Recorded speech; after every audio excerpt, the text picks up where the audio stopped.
Hello दोस्तों, नमस्कार। मैं अपने यूट्यूब चैनल में आप सभी का स्वागत करती हूं। बेटी विवाह सहाना गीत अच्छा लगेगा तो लाइक कीजिएगा, नए हैं मेरे चैनल पर तो सब्सक्राइब कीजिएगा और कमेंट में बताइएगा कैसा लगा मेरा गीत।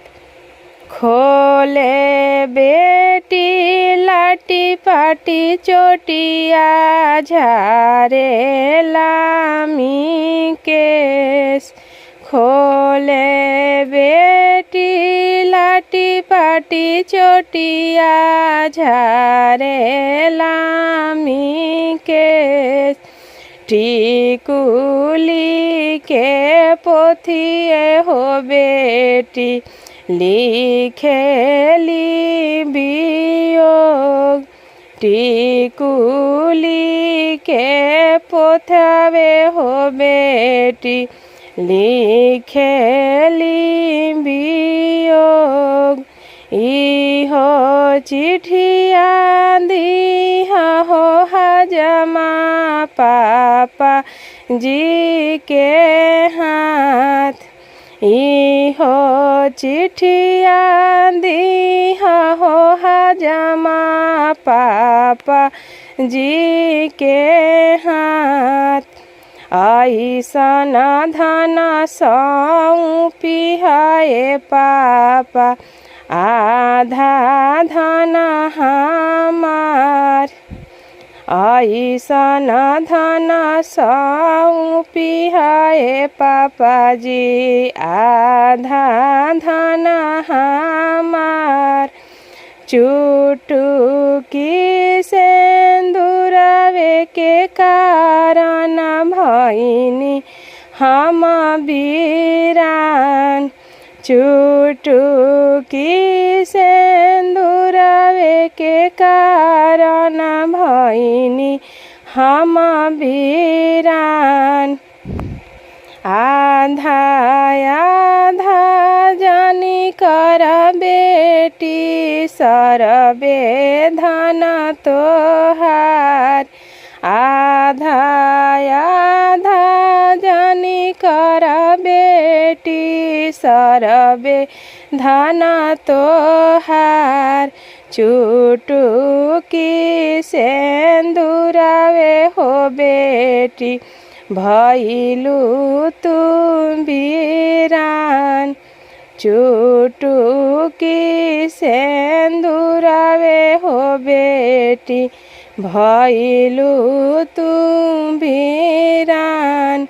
जवन कुछ राज में बेटी आधा देह बाट, जवन कुछ राज में बेटी आधा देव बाट।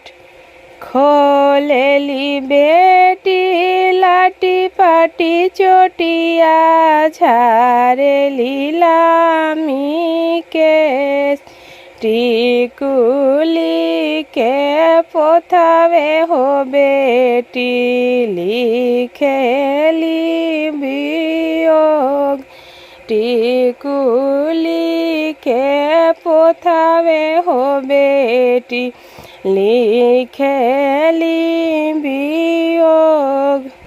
आपनाया सोरावा सुंदर बेटी झारे लामी हो केस, घोरावा चढ़ला सुंदर दुल्हा मारे ले हो निशान, घोरावा चढ़ला सुंदर दुल्हा मारे ले हो निशान।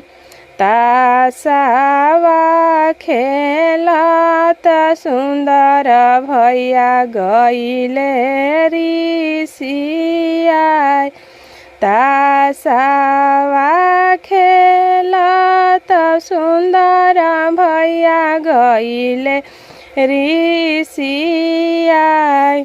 हमारा बहिनिया के देखी के काहे मारे ला निशान, हमारा बहिनिया के देखी के काहे मारे निशान।